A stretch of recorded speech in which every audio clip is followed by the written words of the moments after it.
So, Terence, how do you go about hiring your musicians? I mean, if you're hiring family members at the same time, essentially. Yeah, it's interesting.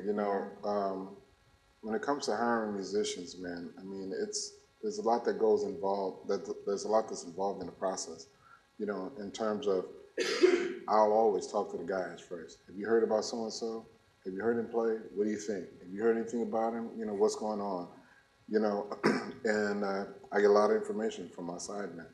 And then sometimes we bring guys on the road. And we try them out. We don't tell them that.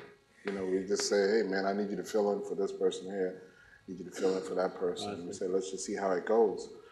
Bryce Winston is a perfect example, man. I had a tenor player who was playing in the band at the time, and he could make some dates. So I was always a fan of Bryce Winston's, because I knew him from living here. And I said, well, let's try him on these gigs. And I remember we were in Sedona, Arizona, and he came on the gig, man. And we were laughing. Ed Simon, who was the pianist at the time, we were laughing because Bryce, was playing on the gig like, oh, you're going to remember me. He had this kind of attitude in his playing. He didn't say it verbally. And we did. And he was such a joy to be around and such a smart person and very inspirational person to be around. And when it came time for me to make that decision, he was the first person I called. So, I mean, it goes a lot of in a lot of different directions. The bassist, Derek Hodge, we were having problems with some of the bass players who were playing in the band. We had, great musicians in the group, and the bass player was the weakest chair at that time.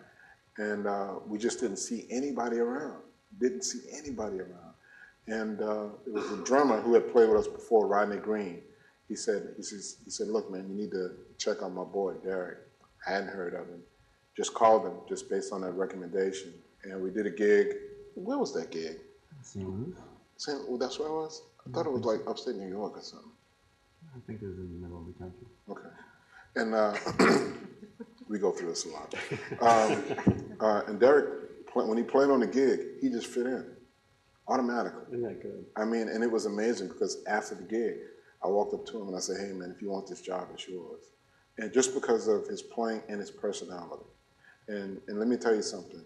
Derek is one of the most talented guys I've ever seen play that instrument, and he's also one of the nicest people on the planet. Yeah, and that means a lot to us, man, because we when you're out on the road, you have to stick together, especially in these days and times that we're living in right now, and then B, for health reasons, we have to look out for each other because we're out there on the road, and we have to be family. And it makes a big difference because it also comes across on the stage, and it also comes across in the music that we play and perform. I mean, the band that I have right now, at this particular point in my career, is probably the best band I've ever had in my life, and I'm really thankful to have those guys because they inspire me to want to continue to do this.